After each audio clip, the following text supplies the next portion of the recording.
Kanina pa nakangiting pinagmamasdan ni Zacarias ang isang magandang babae na nakaupo sa loob ng bus na papunta sa probinsya ng Altagracia. Wala siyang pasok ngayon sa istasyon nila, kaya mag-e-extra muna siya bilang konduktor dito sa mismong kumpanya ng ama. Hindi siya nagkakamali. It's Natalie Grace Escalante, ang babaeng matagal na niyang hinihintay. Ang babaeng iniingatan at inaalagaan ang puso niya sa ilang taong lumipas. Kamag-aral niya ito noon sa mataas na paaralan ng Altagracia. "Karding, palit muna tayo ng rota ha." Tawag niya sa konduktor ng bus na papuntang Altagracia na sinasakyan ni Natalie. Napakamot naman sa ulo ang kanyang kaibigan. "Ay, pambihira ka naman talaga, Zach. Akala mo naman ay makakatanggi ako sa'yo. Pag..." Hindi na natapos pa ni Carding ang sasabing takot siya rito dahil pakamasante siya ng binata, ay kagad na nitong tinapik siya sa balikat at masayang umakyat sa bus na papaalis na. Malayo ang tingin ni Natalie sa labas ng bintana habang umuusad na ang bus na sinasakyan. Sa wakas, sa loob ng 5 taong pagkawala niya sa Altagracia, ay makakabalik na rin siya. 5 taon nang nagtatrabaho siya sa London bilang isang nurse. 21 taon siya noong umalis siya ng bansa. Ngayon sa pagbabalik niya, ay 26 na taon na ang dalaga at nakapagtapos na rin sa pag-aaral ang bunso niyang kapatid na si Dave. Hindi naman sila salat sa pera, ngunit may pangarap si Natalie Escalante sa buhay. Ito ay ang makatulong sa mga magulang hanggang sa mapagtapos sa pag-aaral si Dave at ang pakasalan ng nobyong si Stephen Barry. Kumbaga matagal nang nakaplano ang buhay niya kasama si Stephen. All was well laid in plans at napag-isipan niya na ng maayos. Napangiti siya nang maalala ang kasintahang si Stephen na isang pulis. Matagal na ang relasyon nila ng lalaki, kaya't excited na si Natalie na makita ito. Pero natatakot siya sa isiping, this time ay hindi na siya makakatakas sa pagpapakasal dito. Wala na siyang may rarason pa, pero inihanda niya na ang kanyang sarili sa usaping kasal nila ni Stephen. Ang tagal na panahon rin naman na naghintay ito sa kanya. Bago siya umalis ng bansa noon, sa ika-21 kaarawan niya, ay gumawa si Stephen ng proposal sa kanya at isang pangakong sa pagbabalik niya ay iraraos na ang kanilang kasal. Nakangiti pa ang dalaga habang binabalikan ng masayang araw na iyon ng kanyang buhay.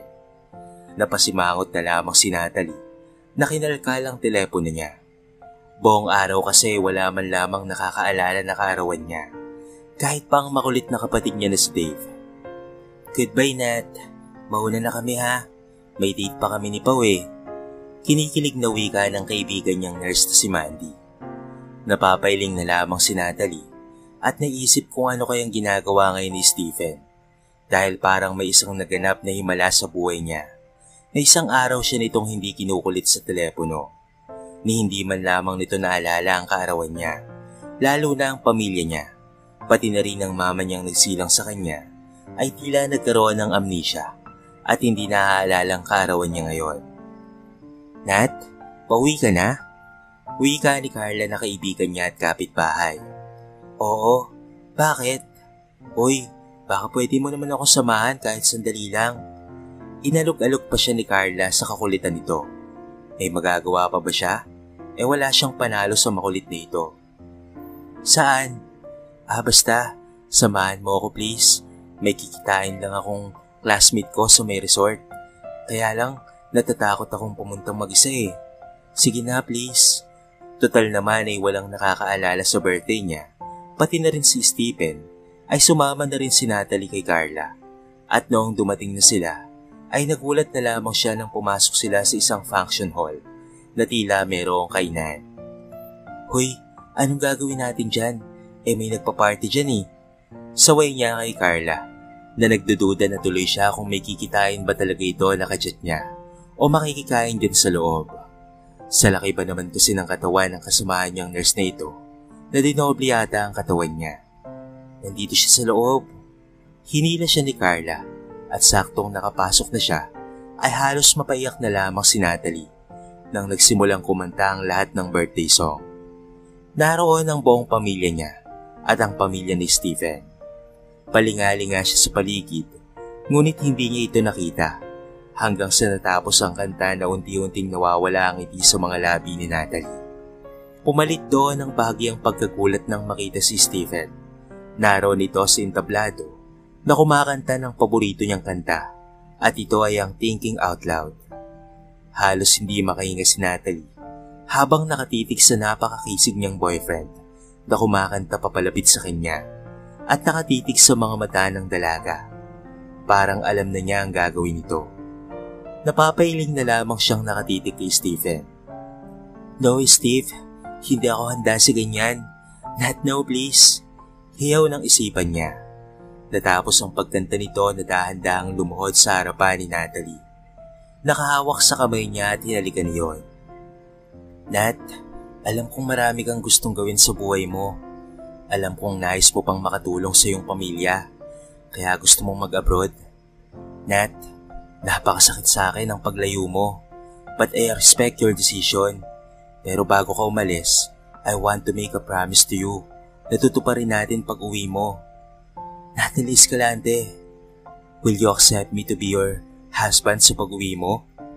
Napakagatlabi na lamang si Natalie nang makita ang diamond ring na inilabas ni Stephen. He proposed to her na tinanggap naman kaagad ni Natalie dahil ayaw niyang mapahiya si Stephen sa harapan ng mga kakilala niya. Pero ang totoo, hindi pa siya nakahanda para ikasal rito. Natigilan na lamang si Natalie sa pagbabalik tanaw sa nakaraan nang may lalaking tumabi sa kanya. Agaw pansin ang tangkad nito at napakakinis na balat na namumula-mula pa at napapikit na lamang si Natalie sa kaaya-ayang amoy nito na nakabibighani sa ilong ng dalaga. Hindi napigilan ni Natalie na tumitig sa mukha nito at napaawang ang labi ng dalaga nang makita na sobrang gwapo ng lalaking katabi and the body built na malamasimo ng 365 days. Pero napakunot na lamang si Natalie nang mapansin ang suot nitong damit. Sa kagwapuhang taglay nito ay isa lamang pala itong konduktor ng bus. Hindi naman sa minamalit niya ang mga konduktor ng bus, pero napakagwapo kasi talaga nito at kutis mayaman ng lalaki na sa unang tingin pa lamang niya. "Miss, isara mo yung bibig mo, baka pasukin ng langaw." Supladong wika ng lalaki na napakaseryoso ng muka, kaya't napairap na lamang ang dalaga, sabay usog sa gilid ng bintana. Nakakahiya namang nahuli pala siya nitong nakatitig. Tinapik pa siya ng lalaki, ngunit hindi siya nag-abalang lingunin ito dahil sa kahiyang inabot niya sa lalaking ito, kaya't bahala na, hindi niya ito kakausapin. Nagiinit ang pisngi niya ng mga sandaling iyon, kaya't hindi niya ito maaaring lingunin upang itago ang pamumula ng kanyang pisngi. "Ano ba? Ang kulit-kulit mo naman." Bahagyang singhal ng dalaga nang muli siya nitong tapikin sa balikat at balak pa yata siya nitong kulitin talaga. "Miss, saan ka bababa? At bakit ka nagtatanong ha? We're not close para sabihin ko sa iyo ang address ko. Bakit? Para sundan mo ako sa bahay namin? Magpapanggap ka ron na naliligaw? O kaya itatanong mo ron kung nasaan ang bahay ko? Why? What do you want from me? Stalker ka ba? O may gusto ka sa akin? At dinadaan mo lang ako sa kasapladuhan mo?" Inis na sagot ni Natalie sa binata, sabay lingon rito. Alam na niya ang mga ganitong galawan ng mga preskong lalaki kagaya niya. Ngunit natigilan na lamang si Natalie nang ang magkakasalubong na makakapal na kilay nito ang bumungad sa kanya, habang ang mga mata ay matalim siyang tinitigan sa paglingon niya. Huli na nang ma-realize ng dalaga ang katangahan niya. Konduktor nga pala ito. Kaya siyempre, normal na para rito na itanong kung saan siya bababa. Pinipigilan lamang ni Zacarias ang sarili na matawa kay Natalie sa mga pinagsasasabi nito. Ba't napaka-cute ng dalaga sa mga sandaling iyon na tila replay na pabalik-balik sa balintataw ni Zac. Ilang sandali pang hindi nakapagsalita si Natalie. Natataranta siya sa mga tingin nitong matalim na ipinupukol sa kanya. Dahil doon ay napalunok na lamang ang dalaga at tumikim. Sa Altagracia po." Napakagatlabi niyang hinawi ang ilang box na tumatabing sa noo niya at ito ay napayuko. Walang sabi-sabi ay inayabot nito ang tiket sa kanya at tumayo sa kinakaupuan upang pumunta sa ibang pasahero. Nakahinga ng malalim si Natalie nang umalis na ito sa tabi niya. Hiyang-hiya siya sa pinagkagagawa niya kanina sa harapan nito. Minsan kasi talaga ay umiiral yung katangahan niya. Nakakatakot naman kasi talaga ang presensya ng konduktor na iyon. Pero in fairness, sobrang gwapo ng lalaking yon. Dahil doon ay kumabog-kabog tuloy ang nagwawalang puso ni Natalie. At praning mang isipin, pero totoong nakalimutan niya sandali si Steven. Malayo na ang tinatakbo ng bus nang naidlip si Natalie. Nagising na lamang siya sa ingay ng mga pasahero sa paligid niyang tila mga natatakot. Nalilito ang dalaga sa nangyayari dahil nag-iiyakan ng mga babae. Ang iba naman ay nakapila ng bumaba sa bus at kinuha na lamang ang pagkabigla ng dalaga nang ang matitipunong braso ng konduktor ang humapit sa katawan niya, papalapit sa katawan nito. "Gusto mo bang mabaril?" Pinanlisikan siya ng mga mata ng lalaki at saka pa lamang niya napansin ang taong nasa likuran niya na kanina pa pala nakatutok ang baril kay Natalie. Napalunok na lamang ang dalaga at namutla sa takot na kaagad namang tumayo sa kinatatayuan at pumilas ng kalinyang mga pasahero na pababa ng bus. Saka pa lamang niya naiintindihan na hinarang ng mga tulisan ng bus na sinasakyan nila pagdating sa masukal na lugar na binabaybay ng bus. Wala na kasing tao sa lugar na ito na pinaliligiran ng mga masukal na kagubatan at sa kabila ay ang matatayog na mga bundok. "Sir, ibibigay ko na ang lahat ng pera ko at pati na rin ang mga alahas ko at cellphone. Huwag niyo lang po kunin sa akin ito." Naiiyak na wika ni Natalie na ang tinutukoy ay ang diamond ring na nasa palasingsingan niya na kailanman ay hindi niya hinubad sa loob ng 5 taong pananatili niya sa London. "Bilisan mo," asik ng tulisan na kinukolekta ang lahat ng pera at mga alahas nila kasama pa ang mga cellphones nila. "Sir, please, binigay po sa akin yun ng fiancé ko. Baka pwedeng makiusap, sir." "Miss, taka ba talaga?" Inis na lumapit sa kanya ang gwapong konduktor at tinanggal mula sa mga kamay niya ang suot na diamond ring at ibinigay sa tulisan. "Magpapakamatay ka dahil lamang sa diamond ring na yun? Hindi naman siguro pulubi ang nagbigay sa'yo nun, hindi ba? Para hindi makabili ulit ng ganoong sigsing, right?" "Ha? Bakit ba ang sungit mo?" "Ang tanga-tanga mo kasi." Hiyaw ng lalaki. Saka pinandilatan siya ng mga mata nito. Tuluyan nang pumatak ang mga luha ni Natalie. Takot at pag-aalala sa maaaring sapitin nila sa kamay ng mga tulisan ang nararamdaman niya sa ngayon. Habang dumadagdag pa itong asungot na konduktor sa tabi niya. "I'm just saving you from death. Dahil sa katangahan mo na yan. Ano pang silbi ng diamond ring na yan kung papatayin ka na nila, ha?" Mahinang asik nito sa kanya na nakakunot pa ang noo. Ang mga mata nito ay matiim pa rin nakatitig sa mga mata ng dalaga na ikinainis naman niya lalo sa lalaking ito. Isa pa itong puso niya na nababaliw sa pagpintig sa tuwing nagtatama ang mga mata nila ng gwapong supladong konduktor na ito. "Sige, dalhin yan," sigaw ng leader ng grupo ng mga tulisan matapos ituro si Natalie. Natigil sa pag-iyak si Natalie at tumayo sa pagkakatayo. Teka nga, bakit nga pala siya dadalhin ng mga ito? Napuno ng takot ang mga mata ni Natalie nang mapatitig sa mukha ng leader ng mga tulisan na nakakalokong tumatawa at malagkit na nakatitig sa kabuuan ni Natalie na tila ba siya'y hinubaran nito. Hinablot ng lalaki si Natalie na ikinahiyaw naman ng dalaga, ngunit mabilis na kumilos ang konduktor na nasa tabi niya. Tinanggal ang kamay ng lalaking nakahawak sa braso ni Natalie. "Sandali, hindi niyo siya pwedeng dalhin. Di ba nakuha niyo na ang lahat ng pera, alahas at mga gadgets? Hindi ako papayag na dadalhin niyo ang babaeng yan." Seryosong wika ng konduktor. Bahagyang napakurap na lamang ang mga mata ni Natalie na kaagad na lumapit sa konduktor na tumulong sa kanya at tila batang nagtatago sa likuran nito. Tinutukan ito ng baril ng isa sa mga tulisan, ngunit mabilis ang kilos na ginawa ng konduktor. Natigilan si Natalie dahil isang bigwas ang ibinigay nito sa tulisang tumutok ng baril sa kanya at kaagad nitong naagaw ang mataas na kalibre ng baril na hawak-hawak nitong tulisan. "OMG, Ang Robin Padilla ng buhay ko. Nawawala sa sariling wika ni Natalie, ngunit kaagad na sumeryoso at muling natakot nang mapatingin sa mga nakakatakot na mukha ng mga tulisan. Tawanan ng mga lalaking tulisan sa ginawa ng konduktor, habang natataranta namang lumapit ang driver sa konduktor ng bus. "Zach," pinikil nito ang lalaki. "No one can take this woman away. Nakuha niyo na ang lahat ng gusto niyo, kaya't maaari na kayong umalis." Seryosong wika ng konduktor. Ulit na nakatiimbagang nakatitig sa leader ng grupo ng mga tulisan. Nasa 10 armadong tulisan ang mga nasa harapan nila. Ang isa ay nagawa na ng baril ng konduktor na kasama niya, habang may siyam pang natitira. Ano ba ang akala ng lalaking ito sa kanyang sarili?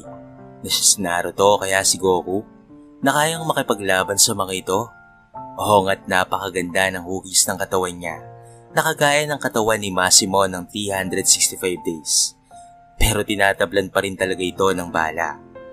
Natatakot na si Natalie sa ginagawa ng lalaking ito at nag-aalala na baka mapahamak pa ito. Pero sa kabilang banda ay niligtas naman siya nito. "Teka, at ano namang magagawa mo kung dadalhin namin ang babaeng ito?" Napangisi ang leader ng tulisan na lumapit sa konduktor na matangkad. "She is my wife. Last month pa lang kaming ikinasal. And you cannot take away my wife with you. You can take me instead." Napakurap-kurap si Natalie sa kanyang narinig. Anong pinagsasabi ng lalaking ito? At ang fluent niyang magsalita ng wikang Ingles Sad ni Natalie sa kanyang isip. Hagalpak na tawanan ang narinig nila mula sa mga tulisan. Pagkatapos ay hablutin sana nito si Natalie. Pero iniharang ng konduktor ang katawan nito at itinulak si Natalie papalayo. "I won't allow anyone to touch my wife." Isang suntok ang pinakawala ng leader ng mga tulisan sa konduktor. Ngunit baliwala lamang ito sa kanya na iniharang pa rin ang katawan. Hindi naiintindihan ni Natalie ang sarili, pero napatakbo na lamang siyang niyakap ang katawan ng konduktor na hindi niya kakilala. "Please, huwag yung saktan ng asawa ko. Nakikiusap ako sa inyo." Nagmamakaawang wika ni Natalie sa mga ito, habang nakapulupot ang mga kamay sa bewang ng konduktor. Ang tanging nadarama ni Natalie ng mga oras na ito ay ang takot sa maaaring mangyari sa lalaking ito. "Wow, bagong mag-asawa pala sila, Tonyo. Ikaw kasi, pinagtripan mo pa ang magandang yan. Asawa na pala yan ni Tisoy." Bumunghalit ng tawa ang leader ng grupo. Ang tinutukoy nito, ang lalaking kanina pa na malagkit na nakatitig kay Natalie. "Ako na lang ang dalhin nyo," wika ng konduktor. "At bakit ka naman namin dadalhin Yang asawa mo ang gusto namin." Dahil doon, ay lalong nanginig sa takot si Natalie at napatras na bumitaw sa katawan ng konduktor. Mukhang hindi lang mga tulisan ang mga ito, kung hindi mga manyakis pa at mga rapist. Bigla namang sumabat ang konduktor. "Dahil maaari niyo akong pagkakitaan ng malaki, pwede niyo akong ipatubos sa yellow bus liners." Diretsa ang wika ng konduktor sa mga ito. Muling nagkatawanan ng mga tulisan sa harapan nila.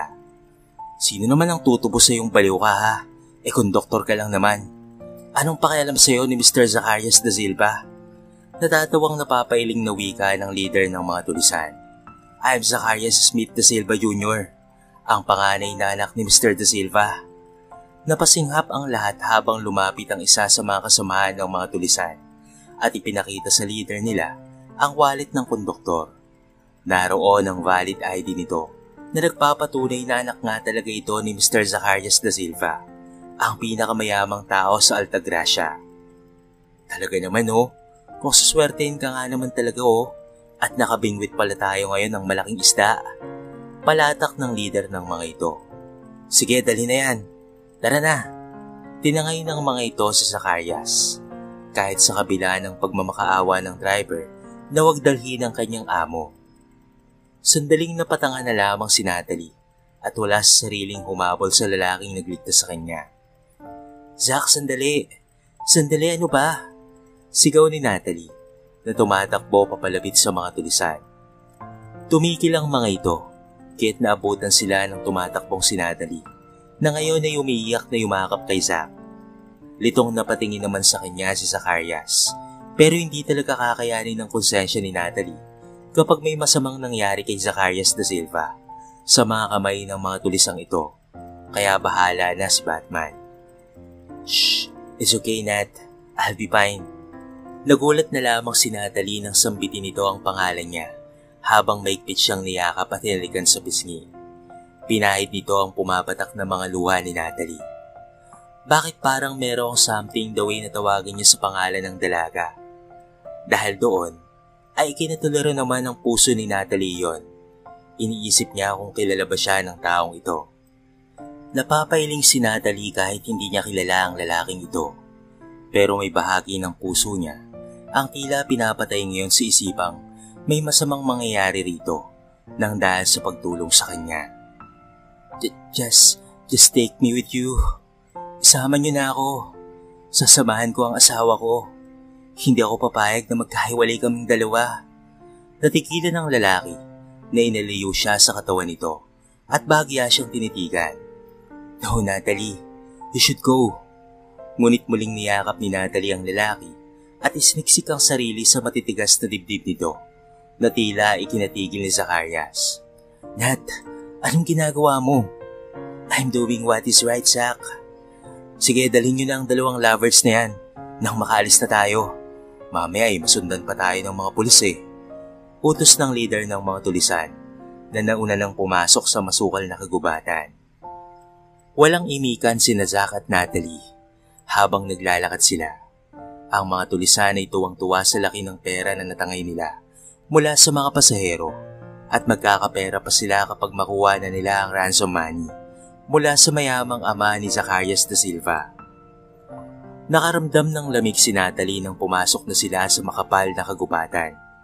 Kung kaya't kaagad na hinubad ni Zac ang suot-suot niyang jacket at maingat na isinuot kay Natalie.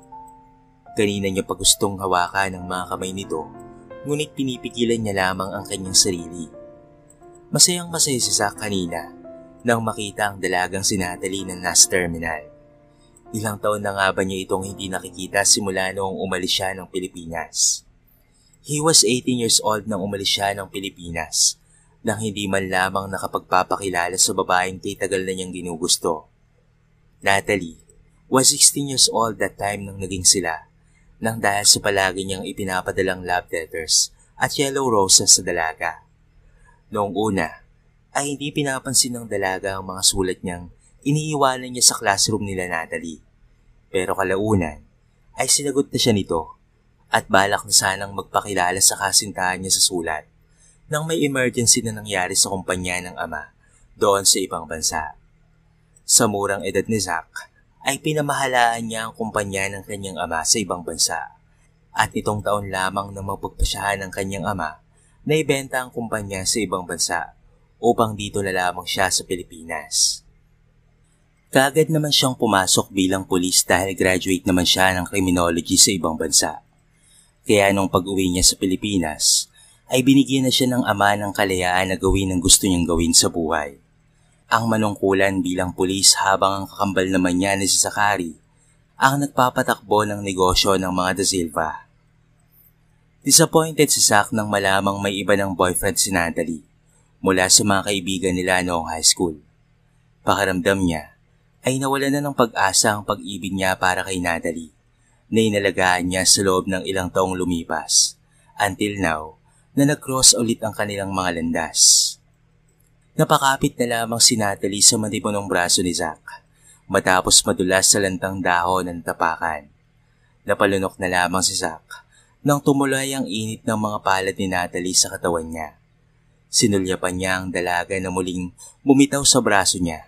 Ngunit by this time, ay hawak na ni Zac ng mahigpit ang malalambot na mga kamay ni Natalie na ikinagitla ng dalaga. Ngunit hindi naman ito tumutol. Sa halip, ay nagsusumika pa sa tabi ng katawan niya. Sa kanya pa naramdaman ang panlalamig ng katawan nito. Malamig na pawis na tila bahagyang nanginginig pa. Kaya hindi napigilan ni Zacarias ang kanyang sarili. Naakbayan nito at hilahin papalapit sa katawan niya to make her at ease para pakalmahin ito. But the unfamiliar feelings of longing na nasa puso ni Natalie tells her to hold on to the stranger's hand na nagbibigay sa kanya ng feelings of being safe and assurance. Kaya't bahagyang pinisil ng malakandila niyang mga daliri ang matitigas na muscle sa bewang ni Zacarias. Napakapit siya sa binata and she feels better this way dahil sa kinakabahan talaga si Natalie sa mga malalagkit na tingin ng tulisang nagngangalang Tonyo. Napangiti na lamang si Zac ng lihim nang hindi inalis ni Natalie ang kamay niyang nakapatong sa balikat nito. Posible pa kayang magkagusto ito sa kanya? Narinig niyang usap-usapan ng mga kaibigan niya na ikakasal na raw sila Natalie at Stephen pag-uwi ng dalaga galing abroad. Kapag ba sasabihin niyang siya ang boyfriend nito na nakatago sa mga sulat at kulay yellow ng mga rosas, ay magbabago pa ba ang damdamin nito sa pagpapakasal kay Stephen? Marami pang katanungan ang gumugulo sa isipan ng binatang si Zacarias habang magkahawak kamay silang naglalakad sa gitna ng kagubatan. Okay ka lang ba? Nag-aalalang tanong ni Zac sa dalaga nang bahagyang bumagal ang paglalakad nito. Nakikita niya sa mukha nitong pagod na ito. Bilisan niyo dyan at wag kayong magtatangkang tumakas ha. Maraming mga patibong sa paligid na maaari niyong ikamatay kapag kayo'y tumakas. Nakangising wika ng isang tulisan na nasa likuran ng dalawa. Kaagad na rumistro sa mukha ni Natalie ang sobrang takot. Ngunit pinisil ni Zac ang mga kamay niya na para bang sinasabi nitong nandito lamang ito para sa kanya. Zac, pigil niya sa binata nang maramdaman ang panghina ng tuhod. Kanina pa sila naglalakad hanggang sa dumidilim na ang paligid ay naglalakad pa rin sila kahit sobrang pagod na si Natalie. Yung mga paa niyang halos hindi na niya kaya pang ihakbang. Kaagad namang naintindihan ni Zac ang ibig niyang sabihin kaya't yumukod ito sa harapan niya at sinanyasan siyang sumakay sa likod nito. Saglit pang nag-aatubili pa si Natalie, ngunit nagulat na lamang siya nang biglang kinabig ng binata ang mga kamay niya at binuwat siya sa likuran nito. Napakapit si Natalie sa likuran ni Zac at hindi niya napigilan ang dumikit sa malapad na likod ng lalaki na nagbibigay sa kanya ng kakaibang init na dumadaloy sa katawan. Ngunit mas nanaig ang takot na nadarama ni Natalie kahit isiniksik niya ang maliit na mukha sa balikat ni Zac. Are you okay, Nat? I'm fine. I'm sorry, naging pabigat pa ako sa iyo ha. Naramdaman ni Natalie ang paghaplos ni Zac sa mga kamay niya at bagyang paghalik nito sa braso niyang nakakapit sa katawan nito. Naroon na naman ang kakaibang pintig ng puso niya na kanyang nadarama na parang kinukuryente ang pakiramdam niya sa tuwing dumadampi ang bangbalat niya sa katawan ni Zac. Hindi ka pabigat, Natalie. Mahinang usal nito na malinaw namang narinig ng dalaga. Bagaman nagtataka kung bakit siya kilala ng lalaking ito, ay hindi muna siya nagtanong at baka marinig pa sila ng mga tulisan. Nagkukunwari pa naman silang mag-asawa ni Zac. Mahirap na at baka mapuking pa sila. Maya-maya pa ay dumating na sila sa tila pusod ng kagubatan kung saan naroon ang malilit na kubo na may aandap-andap na gaserang ilaw. Ipasok niyo na ang dalawang yan doon. Bigyan ng pagkain at bantayan niyong huwag makatakas ha. Malaki ang peperahin natin sa dalawang yan. Kukontakin ko muna si Mr. Da Silva, utos ng leader ng grupo. Malalim na ang gabi ay hindi pa rin makatulog si Natalie. Natatakot siya sa kalagayan nila habang si Zac naman ay nakahiga na sa sahig. Natatakot siya sa kalagayan nila habang si Zac naman ay nakahiga sa sahig. Siya naman ay sa papag na kawayan. Hindi napigilan ni Natalie ang paghikbi dahil hindi niya inaasahan na ito ang sasapitin niya sa araw na pag-uwi niya sa Altagracia. Ang akala niya ay sasalubungin siya ng mga magulang niya at pati na rin si Stephen na masaya.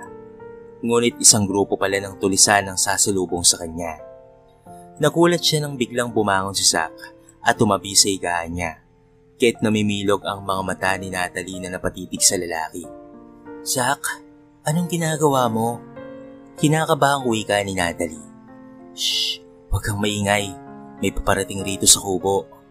Kaagad siyang nagsumiksik sa katawan ni Zac dahil sa takot nang marinig ang mga yabag ng papalapit sa kanila.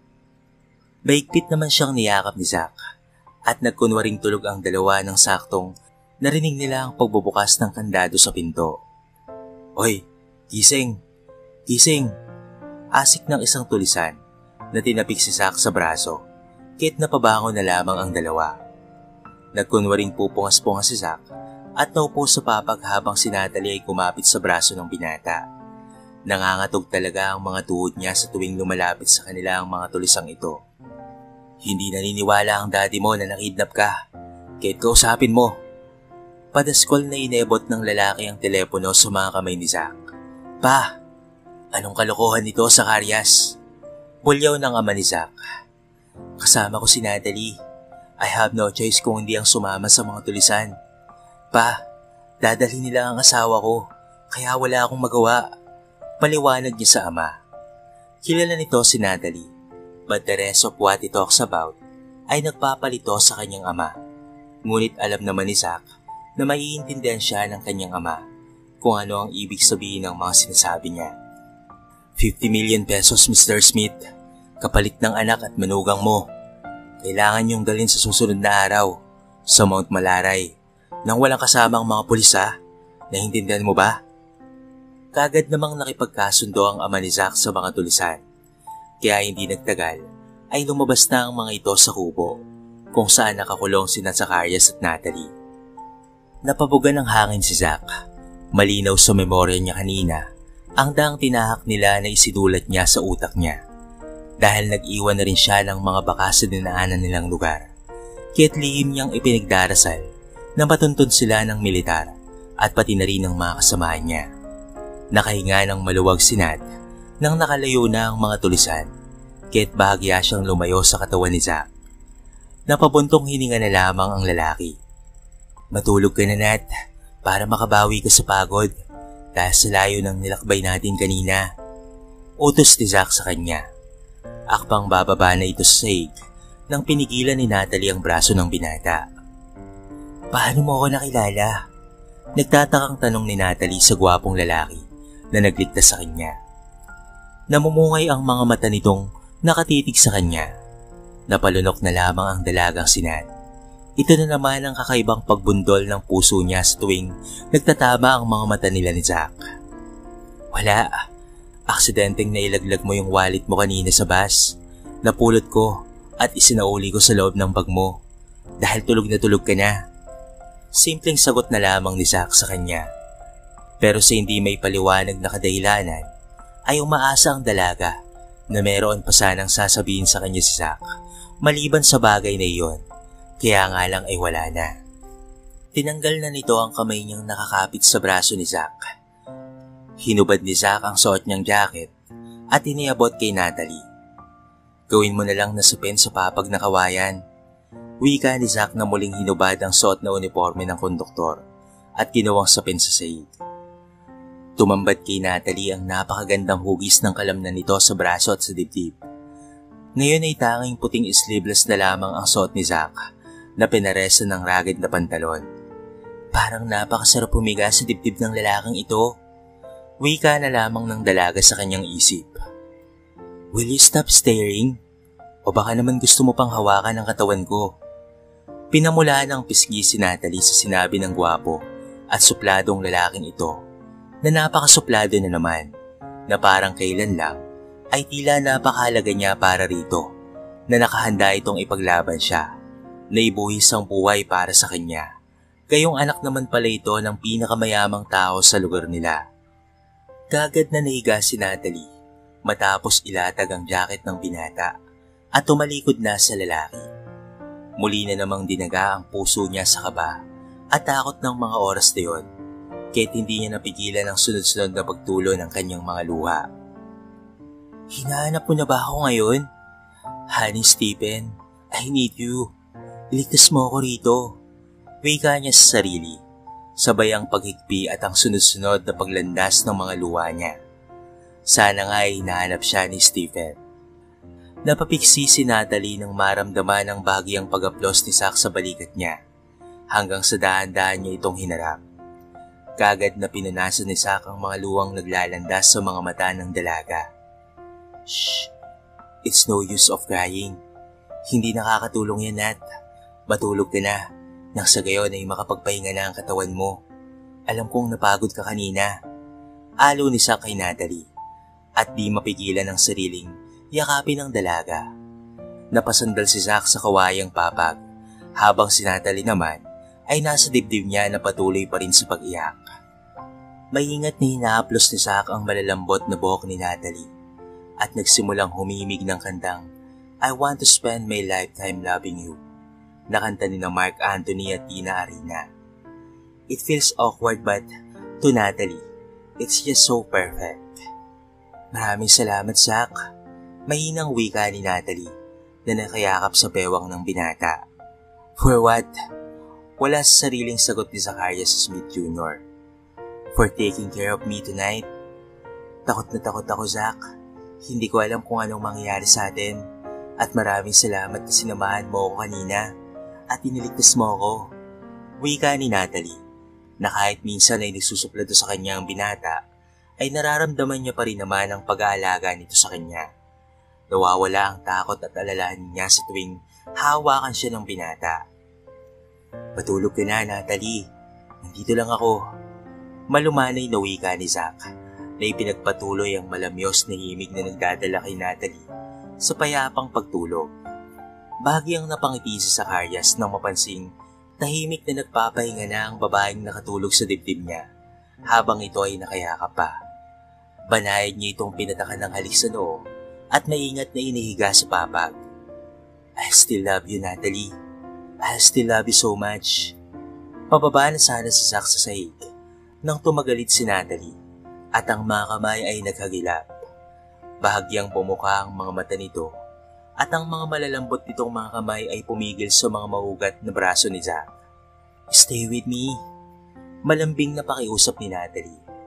Napakagat-labi na lamang si Zack at malalim na bumuntong hininga bago pa nahiga sa tabi ni Natalie. Muli itong pumikit at nagsusumiksik sa matitigas niyang dibdib at mahigpit na yumakap sa katawan ni Zack. I'm sorry, Zack, but I find it so comfortable to sleep by your side. Ginawa pa nitong una ng braso ni Zack upang masiguradong hindi na muling makakaalis si Zack sa tabi niya. Good night, my love. Bulong ni Zack kay Natalie na diyampian ng halik ang dalaga sa noo hanggang sa tuluyang nakatulog si Zack na nakayakap sa katawan ng babaeng kay tagal na niyang minahal. Nagising na lamang si Zack nang maulaningan ng kaluskos ng paligid. Sandali pa siyang nakaramdam at ang tiyan niya ay mga nasa alas 12 na ng umaga at ginamit ang matalas na pandinig. Narinig niya ang pag-uusap ng dalawang tao mula sa labas ng kubo. Tonyo, malalagot ka kay boss sa oras na makatakas ang mga yan. Hey naku, yung babae lang naman ang kailangan ko eh. Alam kong hindi sila mag-asawa. Ang tagal ko nang hindi nakakatikim ng kasing flawless ng babaeng yan. Hindi ko naman papatayin eh. Ibabalik ko naman pagkatapos kong tikman. Nakangising wika ng tulisang manyak na kanina pa nakasilip sa loob ng kubo na kung saan ay nakakulong sina Zack at Natalie.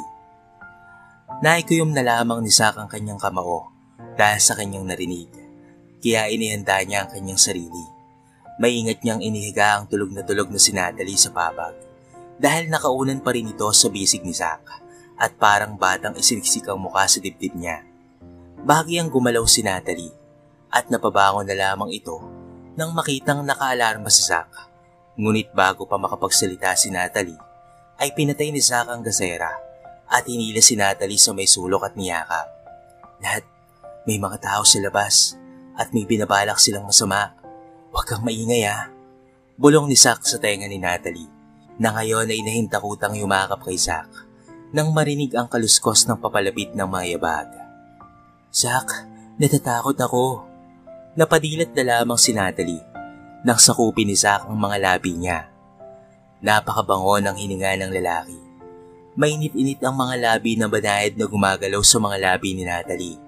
Napapikit na lamang si Natalie sa kakaibang sensasyong nararamdaman niya. Kahit sa nakaambang panganib, ay may mga naglipa ng mga nilalang sa puso ng dalaga na idinudulot ng maalab na halik ni Zack sa kanya. Na para bang panandalian niyang nakalimutan na nakidnap pala sila ng mga tulisan.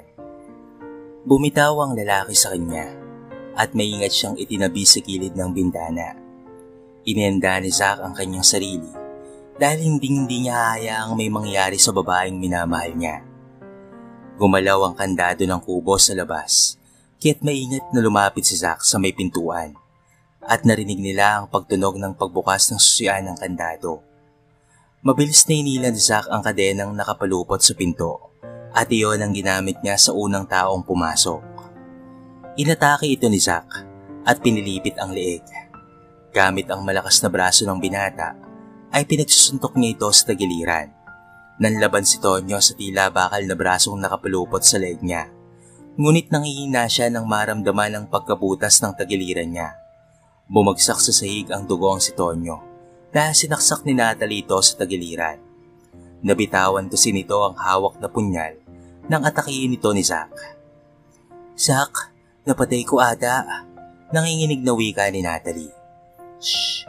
Itinapat ni Zack ang hintuturo sa nangangatal na labi ni Natalie dahil may isa pang taong papalapit sa kubo. "Tonyo, anong nangyari? Tonyo!" Itinulak nito ang pinto. Saktong pagpasok niya ay inundayan ito ni Zack ng malakas na suntok sa tiyan, kahit nawalan ito ng malay at bumagsak sa ibabaw ng katawan ni Tonyo. "Zack, anong gagawin natin?" Nanginginig na wika ni Natalie. Nahawak pa rin ng dugo ang punyal, ngunit bago pa siya nakahuma, ay lumapat ulit sa mga labi ni Zacarias ang nangangatal niyang mga labi. Nabaliw na naman ulit ang puso ng dalaga. Alam niyang mali ang ginagawa niya dahil ikakasal na sila ni Stephen pag-uwi niya sa kanila. Ngunit napakasarap ng pakiramdam ng mga halik ni Zack sa kanya na talaga namang siya ay nadadala kahit nasa bingit silang dalawa ng panganib. Kahit maalam niyang tinutugo ng malalambot ng mga labi ni Zack. Kapwa sila naghahabol ng hininga nang maghiwalay ang mga labi nila. "Tatakas tayo. Let's go!" Hawak ni Zack ang mga kamay niya. Sa kabilang kamay naman ni Zack ay ang baril na nakuha nila mula sa katawan ni Tonyo. Mabilis na tumakbo ang dalawa sa kagubatan. Napuno ng takot ang puso ni Natalie. Pakiramdam niya, anumang oras ay sasabog ang puso niya. Pero anumang takot at pangamba ang nararamdaman niya ay nadadaig dahil sa tiwala niya sa estrangherong kasama niya ngayon na 2 beses inangkin ang mga labi niya na wala naman siyang naramdamang kahit anumang pagtutol. Malayo-layo na rin ang tinatakbo nila. Nakalayo na sila ngunit wala pa ring tigil sila sa pagtakbo na hindi alintana ang nararamdamang pagod. "Zack, have we met before?" Seryosong tanong ni Natalie na humihingal pa dahil sa bilis ng pagtakbo nila. Ang mga mata nilang tila na sanay na sa kadiliman ay siyang nagiging ilaw nila sa mga dinadaanan. "Maybe, matipid na tugon naman ito. Your brown eyes is shimmering, sparking and dazzling amidst the darkness. Keeps off lights to my darkness days, Natalie." Napatigil si Natalie sa pagtakbo at napatitig kay Zack na humihingal. Ang linyang iyon na nabanggit ng binata ay talaga namang pamilyar sa kanya. Ilang sandali pang napakurap-kurap na lamang si Natalie na nakatitig kay Zack. Pero hindi niya nakakalimutan ang linyang iyon na laging nakalagay sa mga pink na stationery na may kasamang dilaw na rosas. Kaya naman napaibig siya sa misteryosong binata. "Luna is your name, though you're not a Wolverine. And I am your Alpha, though I'm not a ravenous wolves in the woods. Let's stay intertwined by the lights of the moon that shines upon our love always. Wait for me, Luna. May Luna. May Natalie." Napaluha na lamang si Natalie sa narinig na binanggit ni Zack. Ikaw si Alpha? Hindi si Stephen? Ang akala ko si Stephen ang nagbibigay sa akin ng mga sulat na yon. Ikaw pala ang mysterious boyfriend ko noong high school? Utal-utal na wika ni Natalie habang tumutulo ang mga luha. Paano ba siyang nagkamali kay Stephen?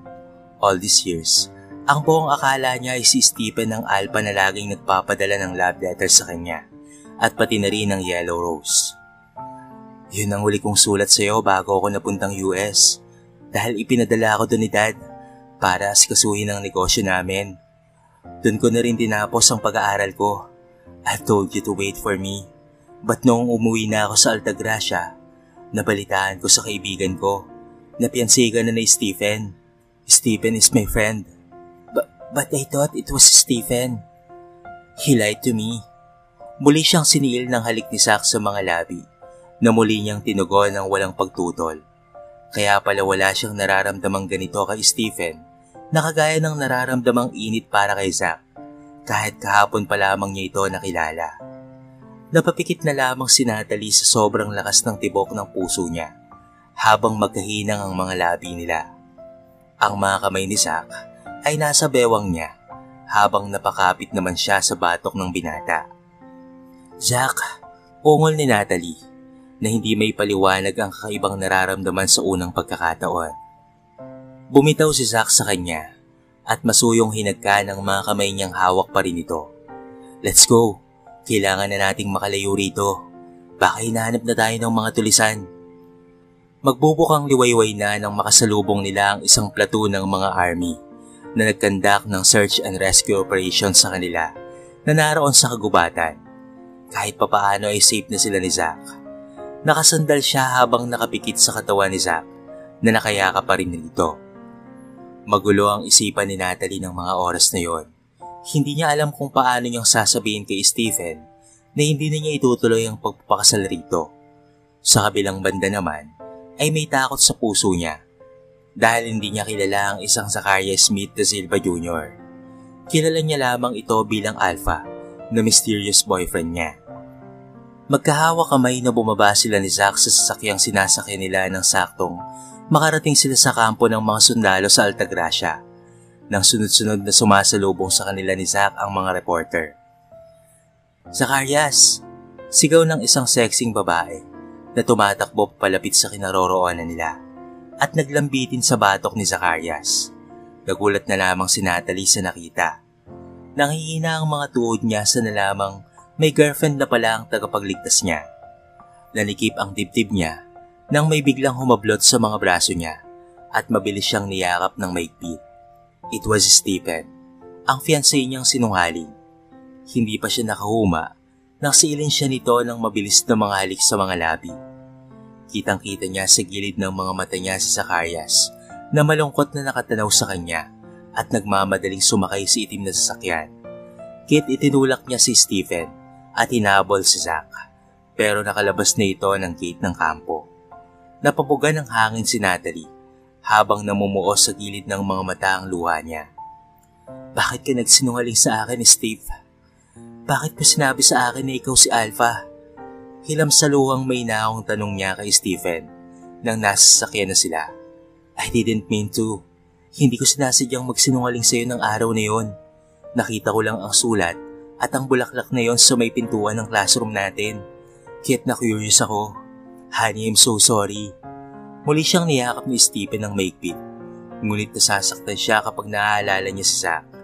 Alam niyang may malaking puwang sa puso niya ang lalaki. Let's just break up the wedding. Kailangan ko pang mag-isip, Stephen. Napatapak si Stephen sa brake ng sasakyan nang marinig niya ang sinabi ni Natalie. Kaya't muntikan na siyang masubsob sa harapan ng kotse. Itinigil pa nito ang kotse sa gitna ng daan. Hindi ako papayag, Natalie. Kay tagal kong hinintay ang umuwi ka para lamang makikasal tayo. 5 taon akong nagtiis para lamang sa pagdating mo, Nat. Kaya hindi ako papayag na i-cancel mo ang kasal natin. Naihanda ko na ang lahat, Natalie. But you lied to me, Stephen. Yes, I lied. Pero sa loob ng 8 taon natin, ay minahal kita bilang ako, hindi bilang mysterious boyfriend mo. Bakit, Nat? Minahal mo lang ba ako dahil akala mong ako si Alpha? Wala ba akong puwang sa puso mo, ha? Mas patimbang ba sa'yo si Zacarias dahil sa nakilala mo na siya bilang Alpha? Paano naman ako, Natalie? 8 years kitang minahal. 5 taon kitang hinintay. Okay naman tayo, ah. Napuluhan na lamang ito sa harapan niya. Kit napapailing na lamang si Natalie dahil nalilito pa rin siya sa tunay na nararamdaman niya para kay Zacarias. Ilang araw na siyang hindi mapalagay. Kit napagdesisyonan niyang hanapin si Zacarias sa Altagracia. Alam niya kung saan ito matatagpuan. Binubundol ng kaba ang puso ni Natalie nang makarating na siya sa head office ng Yellow Bus Liners. At saktong dumating siya roon, ay nakita niya si Zacarias sa nakaawang na pintuan na may kahaligang babae. Nasa intimate scene ng dalawa na isa-isang hinuhubad ni Zacarias ang suot na polo, kaya't dahan-dahang isinara ni Natalie ang pinto. Ang tanga-tanga niyang umasa siya sa pagmamahal ng lalaking iyon na pinaglalaroan ng puso't damdamin niya. Nagmamadaling nilisan ni Natalie ang lugar na iyon, nahilam sa luha ang mga mata. Lumipas ang 1 linggong pag-iisip ni Natalie. Walang Zacarias ang nagpakita sa kanya. Kaya't nagpasya siyang kalimutan na lamang ito at ituon ang atensyon kay Stephen. Pumayag na siyang ituloy ang kasal nila at tuluyan nang kalimutan ng alpa ng buhay niya. Yes, I love you so much, Natalie. And I'm sorry if I lie about Alpha and being Alpha. Simula ngayon ay hindi na ako magsisinungaling pa sa'yo, honey. Bagaman puno ng pag-aalinlangan ng puso ni Natalie, ay mas pipiliin na lamang niyang maikasal kay Stephen na boyfriend niya sa loob ng matagal na panahon kaysa maniwala sa inaasta ni Zacarias sa kanya. Zacarias is too good to be true, kaya't ipinasya niyang tuluyan na nga itong kalimutan. Nalalapit na ang araw ng kasal nila ni Stephen. Pinilit ni Natalie na maging masaya at kalimutan ng isang Zacarias Smith da Silva. Isang araw, habang abala siya sa paghahanda ng mga invitation cards, ay napatitig siya sa notifications ng cellphone niya. Isang friend request mula sa isang hindi kilalang babae ang in-accept niya. Kaagad na nag-message sa kanya ang babae. Napasinghap na lamang si Natalie nang makita ang larawan ni Stephen, kasama ang babaeng buntis na sweet na inaalalayan ni Stephen na bumaba sa sasakyan. Naniningkit ang mga mata ni Natalie nang muling makatanggap ng mensahe at sinabing kailangan niyang pumunta sa address na ibinigay nito. Sino ka? Bakit mo sinisiraan si Stephen? Send niya ng mensahe sa hindi kilalang babae na napagpasyaan niyang i-stalk. Nakita niya sa cover photos ng babae ang masayang mukha nila ni Stephen na magkasama at magkahawa kamay. Girlfriend ako ni Stephen. 6 na buwan akong buntis. Sagot naman ng babae sa kanya sa chat. Sinungaling ka? Reply naman ni Natalie na ngayon ay naninikip ang paghinga habang tinitignan ng mga larawan ni Stephen at ng babae sa albums nito. Galit na galit si Natalie. Para maniwala ka, puntahan mo kami ni Stephen sa bahay namin sa address na ito. Nanlaki ang mga mata ni Natalie na nakatitig sa picture at address ng bahay na sinad ng babae sa kanya. Hindi alam ni Natalie kung maniniwala ba roon o hindi, but she found herself na nasa harapan ng pintuan ng bahay na iyon sa ibinigay na address sa kanya. Ilang ulit pa siyang bumuga ng hangin bago nahanap ang lakas ng loob para kumatok sa bahay na iyon. Hi! Nakangiting wika ng babaeng buntis na nakita niya sa larawan. Pasok ka, Nat. Napanga na lamang si Natalie. Nakilala siya ng babae. Iginiya siya ng babae at mula sa loob ay naamoy niya ang pamilyar na bango ng lutong adobo ni Stephen. Han, sinong bisita mo? At napatda na lamang si Stephen nang makita si Natalie. Napaatras naman si Natalie nang makita si Stephen na walang suot na t-shirt. Tanging apron lamang ang nakatakip sa ubad nitong katawan na nakasuot ng maikling short at home ito sa pagluluto. Natalie, paano kang nakarating dito? Nangangatalang mga labi ni Stephen at namumutlang pinatay ang gas range at nagmamadaling lumapit sa napaatras na si Natalie. I think I need an explanation, Stephen. Mahinang wika ni Natalie na pinilit pakalmahin ang sarili. Iginiya siya ni Stephen sa salas at naupo silang tatlo na magkaharap sa couch. Nat, nagkamali ako. I was drunk nang mangyari sa amin yun ni Ivy at nabuntis ko si Ivy. Pero don't worry, itutuloy natin ang kasal natin. It's just fine kay Ivy, basta't susuportahan ko lamang sila ng bata. Right, Ivy? Utal-utal na paliwanag ni Stephen sa dalaga. Ano pang kasilungalingan ang itinatago mo sa akin, Stephen? Ano pa? Hindi napigilan ni Natalie ang sarili na magalit at singhalan ng lalaki. Nat, wala na. Just this one. Natalie, please. Napaluhod si Stephen sa harapan ni Natalie at inawakan ang kamay ng dalaga. Napapiksi si Natalie at inilayo ang katawan kay Stephen. Ano pang kasinungalingan ang mga hindi mo pa sinasabi sa akin, Stephen? Matagal na kaming nag-live-in sa bahay na ito, Nat. Nakayokong wika ni Ivy kay Natalie. Dito na naningkit sa galit ang mga mata ni Natalie na nakatitig kay Stephen. What? Napatiimbag ang si Natalie at nagpupupuyos ang damdaming sinampal si Stephen. Nat, listen. Sinamahan ko lang naman dito si Ivy dahil buntis ito. Maya-maya ay muling dumapo ang mga kamay ni Natalie sa bagang ni Stephen. Hinubad ang singsing na bagong bili ni Stephen na ipinalit nito sa singsing na tinangay ng mga tulisan at inampas iyon kay Stephen. Huwag ka nang magpakita pa sa akin kahit kailan. Ayusin mo ang mag-ina mo and let's break up. Nagmamadaling nilisan ni Natalie ang lugar na iyon. Hilam sa mga luha ang mga matang sumakay sa taxi. Hindi niya alam kung saan siya tutungo ng mga sandaling iyon. Galit na galit siya kay Stephen sa mga kasinungalingan nito. Ininsulto ni Stephen ang pagkababae niya at ang pagkatao niya. Natagpuan ni Natalie ang sarili sa loob ng kwarto niya na tinatawagan ng lahat ng sponsor sa kasal nila ni Stephen para i-cancel ang kasal nila. Masakit noong nakita niyang may ibang babae si Zach sa buhay nito. Pero wala siyang karapatang magalit pero mas masakit ang ginawa sa kanya ni Stephen dahil 2 beses na siyang niloko nito. Hindi na alam ni Natalie kung gaano kasakit ang nararamdaman ng mga oras na yon. She just find herself na nag-iimpake ng ilang mga gamit niya na isinilit sa traveling bag ng dalaga. Nat, saan ka pupunta? Anak, baka pwede niyo pang pag-usapan niyo ni Stephen lahat. Mapait na napangiti na lamang si Natalie sa kanyang ina. Ma, baka nakakalimutan mong buhay ko to. Ako ang nasaktan, ma, at huwag kang mag-alala. I'll be safe. Sa ngayon, gusto ko munang mapag-isa. Pero Nat, nag-aalala ako para sa'yo. Ma, okay lang ako. Hayaan mo muna akong umalis. Tumakas sa lahat ng sakit na kahit 1 linggo lamang. At pagkatapos noon, ay babalik na ako. I promise you, ma. Niyakap ni Amanda ang kanyang anak nang napakaigpit. Hindi niya akalain na mawiwindang ang buhay ni Natalie sa pag-uwi nito sa Altagracia. Malungkot na tinatanaw ni Natalie ang mga alon sa paligid habang papalayo sa baybayin ng sinasakyan niyang barge. Pupunta siyang Heaven's Cove Island kung saan ay dinadayo ng maraming turista sa Altagracia dahil sa napakagandang isla na iyon. Doon niya muling bubuhihin ang pusong nawasak at sugatan.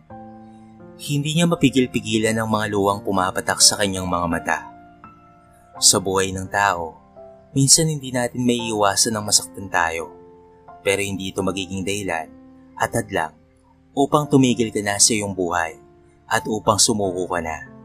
Pero ang kasiwayang iyon ay maaari mong gawing stepping stone para mas maangat pa ang buhay mo. Malalim na napabuntong hininga na lamang si Natalie at pinahid ang mga luwang naglalandas sa mga mata niya. Marami na siyang pera sa ngayon at nakapagtapos na rin si Dave sa pag-aaral, kaya't maaari niya nang ituloy ang mga pangarap niya na makapag-aral ng medisina. Matagal na niyang pinakawalan ng pangarap na maging doktor, pero pinakawalan niya iyon dahil sa pangako nila ni Stephen sa isa't isa na magpapakasal pag-uwi niya galing sa ibang bansa. Sa pagkakataong ito, mamahalin niya ng masigit sa ano pa man ang sarili niya. Mamahalin niya muna ang sarili niya bago ang ibang tao. Tama na muna ang pagmamahal at sakripisyong naibigay niya. Sa ngayon, ang sarili niya muna ang mamahalin niya at pahalagahan. She need to find her worth dahil hindi niya deserve ang masaktan. What happened? Nasaan si Natalie? Asik na wika ni Zacarias kay Stephen habang kakwentuhan ng lalaki. We broke up. Mahinang wika ni Stephen na tinabig ang kamay ni Zacarias habang tinutungga ang bote ng whiskey. Sinabi mo sa akin na mahal mo si Nat. Sinabi mong si Natalie will be happy with you dahil nagmamahalan kayo. That's why hindi na ako lumapit pa kay Natalie. Pero anong ginawa mo? Sinaktan mo si Natalie. Isang malakas na suntok ang tinamo ni Stephen mula kay Zacarias. Oo, akala ko magiging masaya siya sa piling ko, Zach. But I miss up with Ivy. Nabuntis ko si Ivy. Kaya nasaktan ko si Natalie. And I'm sorry kung kasalanan ko lahat. Pero may kasalanan ka rin naman ah. Sumuko ka. Natalie went to our office at nakita niya sa Zachary na kakambal mo habang hinahalikan si Althea. Kaya ay nakala niyang ikaw si Zachary. So that's why she gave up on you. Kaya siya pumayag na magpakasal kami. At hindi ko sinabi sa kanya na kakambal mo yon at hindi ikaw yon. Natatawang wika ni Stephen. Naikuyom na lamang ni Zacarias ang kanyang kapao at pinigil ang sariling muling masaktan si Stephen. Nakiusap sa kanya si Stephen na wag na siyang magpakita pa kay Natalie. So they made a deal na hindi na niya guguluhin pa si Natalie kapag itutuloy nito ang kasal nila ni Stephen. Dahil kampante siyang may nararamdaman sa kanya si Natalie. Kahit sobra siyang nasaktan noong nabalitaan na ang nalalapit na kasal ni Stephen at Natalie. Natalo siya sa parting iyon dahil hindi man lamang siya hinahanap ng dalaga. But he was wrong after all. Dahil hinahanap pala talaga siya ni Natalie at nagkamali ito sa lugar na pinuntahan sa paghahanap sa kanya. Nasaan si Natalie? Seryosong saad ni Zacarias na kinuwelyohan si Stephen. Ngunit naglandas lamang ang mga luha nito sa pisngi na nakatitig sa kanya. Bro, this is my karma to pretend na ako ang mysterious boyfriend niya. That changes her mind kaagad the moment she met you. Hindi talaga siguro ako minahal ni Natalie. Kasi kung mahal niya ako, ipaglalaban niya ako. Dahil siya naman ang pinili ko pero iniwan pa rin ako ni Natalie bro. Napatiimbagang si Zacarias dahil sa narinig niya kay Stephen. Kaya't iniwan niya ni si Stephen sa bar. Matapos kontakin ang ilang mga kaibigan nila para kunin si Stephen sa bar. Nagising si Natalie sa loob ng kwarto niya sa hotel na iyon na madilim ang paligid. Pero natatanaw niya ang masayang iba't ibang uri ng ilaw na kumikislap sa labas ng hotel room niya. Kitang-kita niya ang umpukan ng ilang hotel guest na nagkakasiyahan sa tabi ng baybayin kahit nag-iingganyong lumabas si Natalie. Kaagad na hinalungkat niya sa mga gamit niya ang isang two-piece bikini at ito ay kulay itim habang pinarisan niya pa ng isang see-through dress na kulay itim rin. Ipinusod niya ang mahabang buhok at nagsuot ng tsinelas. Nakaupo sa gilid ng baybayin si Natalie at inaalala ang lahat ng kasinungalingan ni Stephen sa kanya. He doesn't deserve me at hindi siya nararapat para sa akin. Wala siyang kwentang tao. Pagkasunod na lumagok ng alak si Natalie, sabay tanaw sa malawak na karagatan. Ngunit tila naman siya tinutudyo ng utak niya dahil mukha ni Zacarias ang nakikita niyang kahalikan ng isang magandang babae. Isa ka pang manloloko ka. Pinaglaruan mo lang ang damdamin ko. Sana hindi na lang kita nakilala. Pinahid ni Natalie ang nalaglag niyang duwa. Bakit tila mas masakit yata ang nararamdaman niya sa tuwing naaalala si Zach na ilang oras niya lamang nakasama at nakilala. Tumayo si Natalie at umorder ng isang dosenang beer and can sa waiter. Pagkatapos ay bumalik na sa kinaupo ang yoga mat. Napakalinaw ng tubig.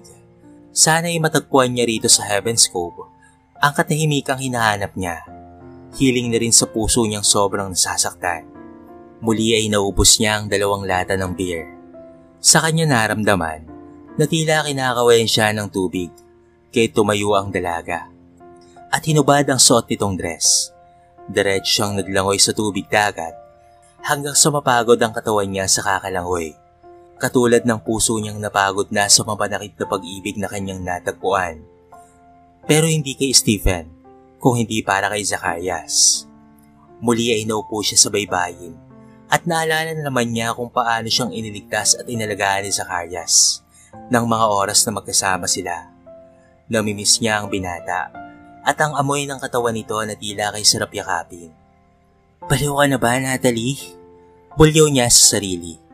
Kahit napagpasyahan niyang humalo sa mga taong sumasayaw na naroon. Nakaharap sa banda upang ilayo ang isipan niya sa gwapong mukha ni Zacarias na hindi mawaglit-waglit sa isipan niya. Medyo tipsy na ang pakiramdam ng dalaga nang humalo sa mga nagsasayaw roon. Natigilan na lamang siya nang biglang may mga brasong pumulupot sa bewang niya at maigpit siyang isinandal sa matigas na dibdib ng lalaki. Nahihilo na si Natalie. Kung ano-ano na lamang ang nakikita niya noong nagtaas siya ng tingin sa mukha ng lalaking nakayakap sa kanya. Kasi si Zach ang nakikita ng mga mata niya ng mga oras na yon. Napakatangkad ng lalaki. Kaya yumuko pa ito nang inihilig ang ulo sa balikat ni Natalie. Gustuin man niya itong itulak, ngunit pakiramdam ni Natalie ay wala na siyang lakas dahil sa sobrang kalasingan niya. At higit sa lahat, sobra niyang namimiss si Zach. I miss you, Nat.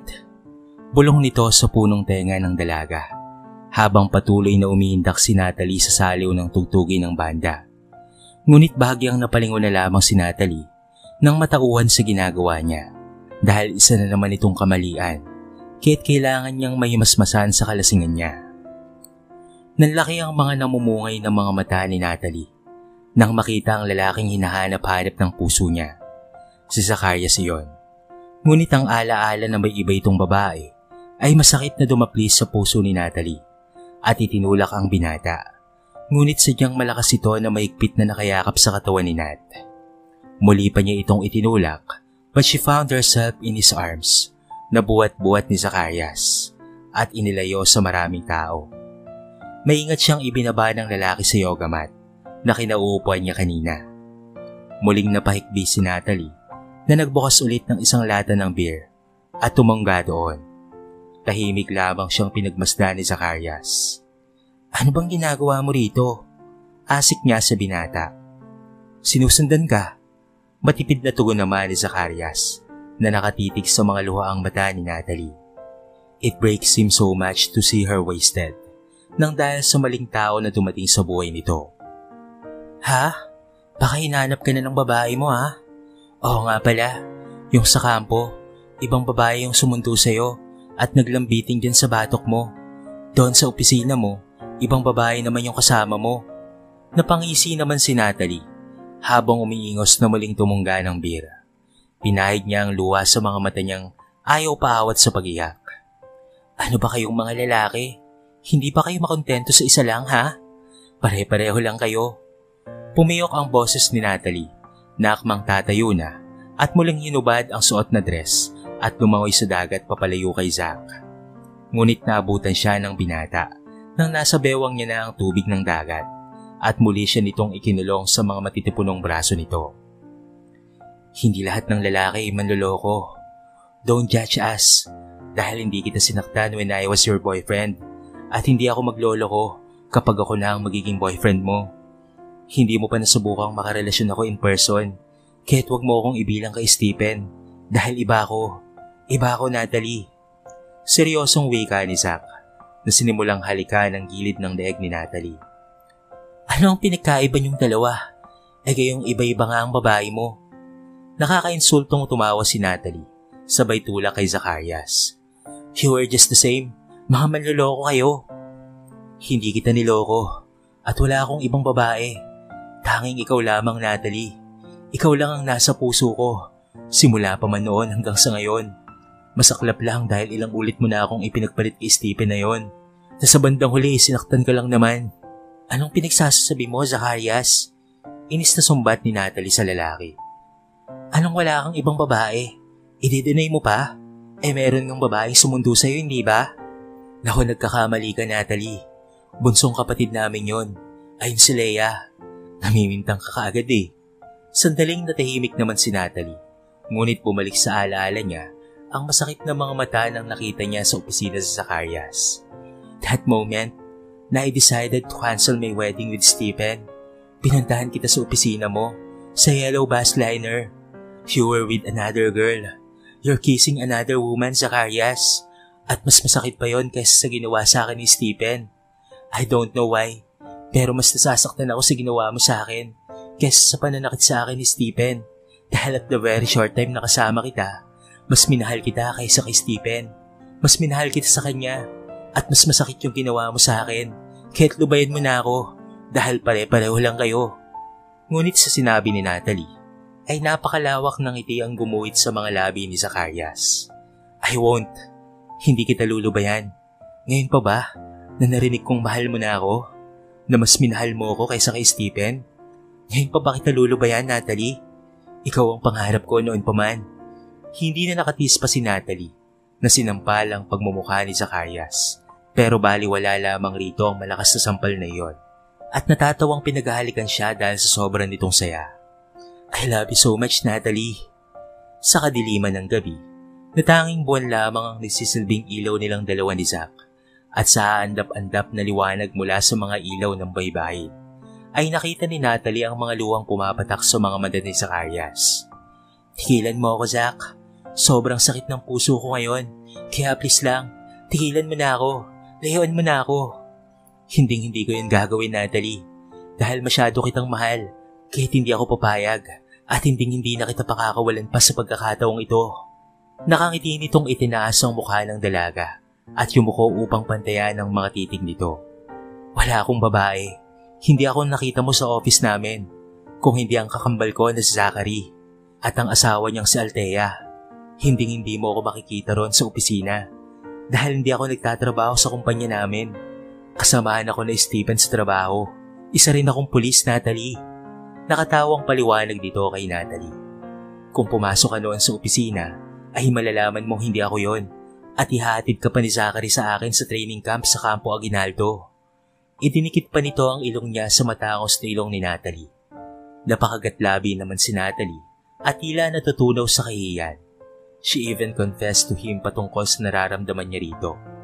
Ito siya at nagwawala dahil sa sakit na nadarama sa pagkasira sa relasyon nila ni Stephen. Ngunit mas nasasaktan siya sa nakita niyang may ibang babae si Zach. Nagwawala siya ng hindi naman pala dapat dahil she got it all wrong. Hey beautiful, wala nang bawian yun ha. Sinabi mo ng mahal mo ko. Napakatamis ng ngiti ni Zacarias na lalo namang ikinagwapo nito. Kaya pala napakadali lang ditong patumbahin ang mayakis na tulisan dahil sanay ito sa pakikipaglaban dahil sa trabaho nito. Ha? Lasing lang ako, Zach. Kaya kung ano-ano na ang mga sinabi ko. Nanlaki ang mga mata ni Natalie nang bigla siyang siniil ng mapusok na halik sa labi ni Zach.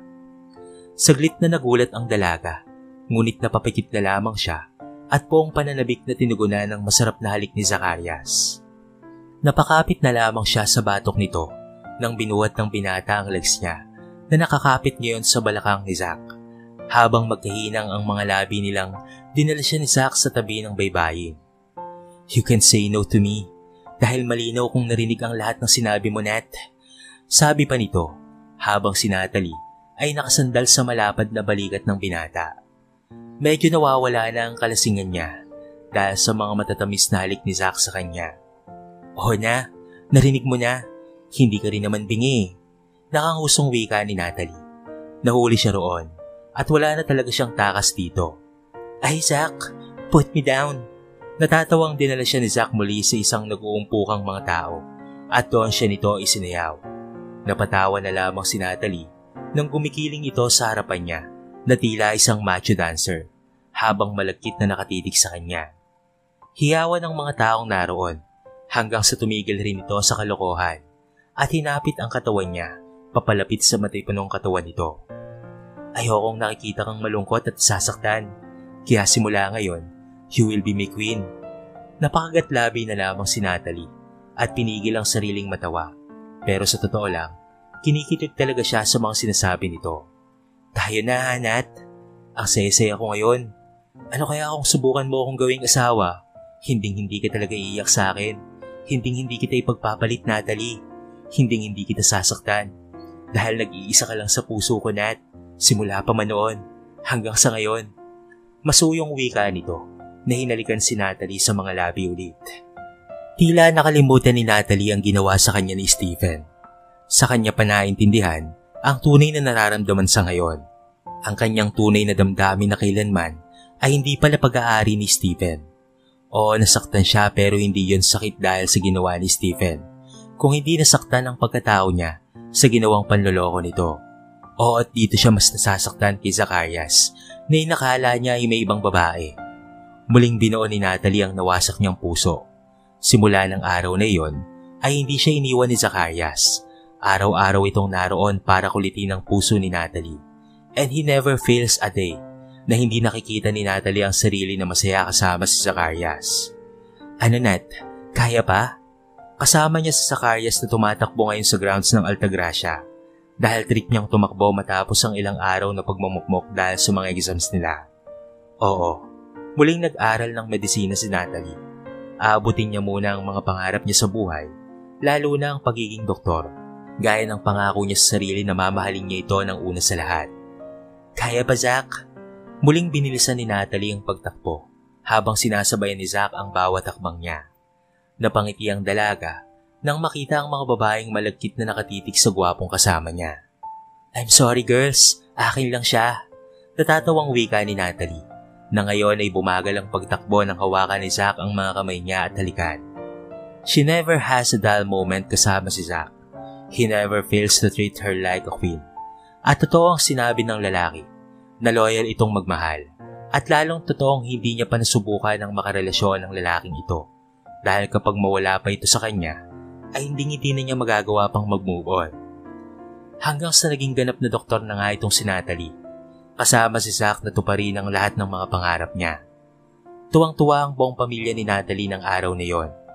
Napakasaya ng lahat sa simpleng selebrasyon sa pamamahay ni Natalie. Hi, can I dance with the Dr. Natalie Grace Escalante? Napalingon siya nang makita si Zack na namumungay ang mga matang nakahapit sa bewang niya. Sure, why not Police Major Zacarias?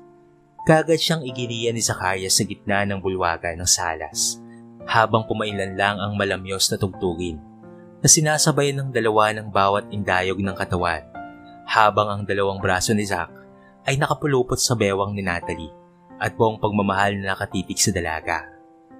Hanggang ngayon ay nasasaktan pa rin si Stephen habang nakatitig kay Natalie na ngayon ay masayang isinasayaw ni Zack sa gitna ng salas. Nasa dalawang magkapareha ang atensyon ng lahat ng taong nakangiting nakatingin dito. Tanging si Stephen lamang na narito ang nasasaktan sa dalawang taong napakasaya habang eto siya at nag-iisa dahil sa hindi rin naman nagtagal ang relasyon nila ni Ivy. Ilang buwan matapos itong isinilang ang anak nila ay naghiwalay silang dalawa. Kaya't heto siya at gumagawa ng paraan upang makalapit kay Natalie. But she went too far this time. Napakalaki na ng ipinagbago nito. Mula sa simpleng Natalie, ngayon ay sobrang umangat na ito sa buhay. Dahil doon ay lalo na siyang nahihiyang lapitan ng dalaga. Nat, I love you so much. Bulong ni Zacarias sa kanya. Kaya't napangiti na lamang ang dalaga na ngayon ay nakakapit sa batok ni Zack. I love you too, Zack. Natapos ang selebrasyon ng graduation ni Natalie. Pagod siyang napaupo sa couch ng salas. Wala na ang mga bisita nila nang isandal niya ang likod sa sopa at bahagyang pumikit. Hey, masakit ba ang katawan mo? Halika, mamasahiin kita. Napangiti si Natalie na kaagad na pumwesto. Ganito sila palagi ni Zack. Ganito siya nitong alagaan. Muli siyang napapikit nang maramdaman ang masarap na paghagod nito sa balikat niya. Pababa sa kanyang braso. Napadilat si Natalie nang maramdamang may inilagay si Zack sa daliri niya. Only to find a beautiful blue moon ring na may blue moon diamond stone na nasa palasinsingan niya. Zack, let's get married, Natalie. Sumilay ang matamis ng ngiti ni Natalie sa mga labi. Kasabay noon, ang pamumuo ng mga luha sa mga mata niya. Bakit? Ayaw mo ba? Ayaw mo ba akong pakasalan? Nagtatakang tanong ni Zack na natatarantang pinahira ng luha ng mga mata ni Natalie. No, it's not that. But I'm so happy, Zack. I love you so much. I love you so much. Kinabig ni Natalie ang batok ni Zack at siniilang nakaawang na labi ng binata. With this man, she can spend her lifetime. In these arms, she will be safe. Kaya nakahanda na siyang ibigay sa lalaking ito ang buong buhay niya. Sometimes, we suffer from pain dahil sa mga maling tao na nakasama natin. Ang mahabang panahon na kasama natin ang isa't isa ay hindi batayan upang makilala mo ang isang tao ng lubusan, bagkus magtiwala tayo sa sinasabi at sinisigaw ng ating puso. Because our hearts never lies. Our heart only knows the heart that are meant for us. Minsan sinasabing mas matalino ang ating utak sa pagpapasya, pero hindi sa lahat ng oras tama ang ating utak at pati na rin ang ating isip. Minsan, ay mas nakakabuting pakinggan mo ang sinisigaw ng iyong puso. Cause only heart knows how to love, when to love, and to whom we should love. Hanggang dito na lamang po mga kaibigan. Ako nga pala si Doc Natalie Escalante da Silva, a heart specialist. Hanggang sa muli po mga kaibigan.